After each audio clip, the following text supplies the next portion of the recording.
बिहार के जहानाबाद में नीतीश कुमार के करीबी मंत्री अशोक चौधरी ने भूमिहार जाति शब्द का इस्तेमाल करके जिस अंदाज में बयान दिया था, वो बयान अब भी सुर्खियों में बना हुआ है। यानी बवाल थमने का नाम नहीं ले रहा है।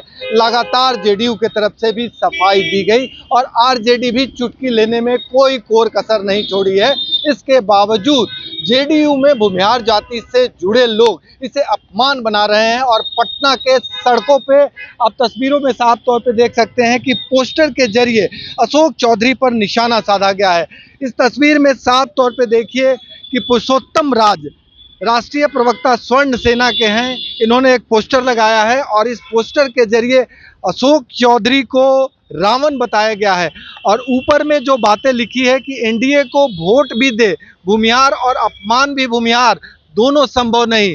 रावण रूपी अहंकारी मंत्री अशोक चौधरी का घमंड तोड़ना बिहार का भूमिहार समाज यानी अहंकार का अंत होगा। ये पोस्टर के जरिए पुरुषोत्तम राज जो कि राष्ट्रीय प्रवक्ता हैं सवर्ण सेना के, यानी ऊपरी जातियों के लिए जो सेना बनाया गया है, उसको आगे आना पड़ा है इस मुद्दे पर। और एक तरह से कहें अशोक चौधरी पर पुरुषोत्तम राज हमलावर हैं। पटना की सड़कों पे ऐसे पोस्टर लगा दिए गए हैं और इस पोस्टर के जरिए सवर्ण जातियां, न केवल भूमिहार बल्कि अन्य जातियों के बीच एक मैसेज देने का काम किया जा रहा है कि आप यदि एनडीए को वोट देते हैं तो आप इसी तरह से अपमान झेलते रहेंगे और इसी तरह से बयान आते रहेंगे।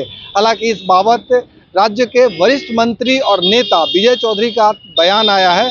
उन्होंने साफ तौर पे कहा है कि ऐसी कोई बात नहीं है, कोई सेना बना के इस तरह की बातें करेगा तो वो मान्य नहीं है। जेडीयू सिर्फ भारतीय सेना को सेना मानती है और ऐसी स्थिति में यदि कोई व्यक्ति अपने आप को सवर्ण सेना का प्रमुख बता रहा है तो ये गैर वाजिब है।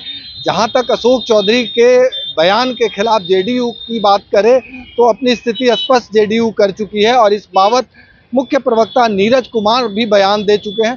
तो कुल मिला के अभी भी ये मामला थमने को तैयार नहीं है। वहीं आरजेडी की तरफ से लगातार चुटकी ली जा रही है कि जिस सवर्ण जाति के वोट एनडीए लेते रही है उसी का अपमान हुआ है और ये मामले बढ़ते ही जा रहे हैं और लगातार विपक्षी दल होने के नाते आरजेडी इसको तूल दे रही है।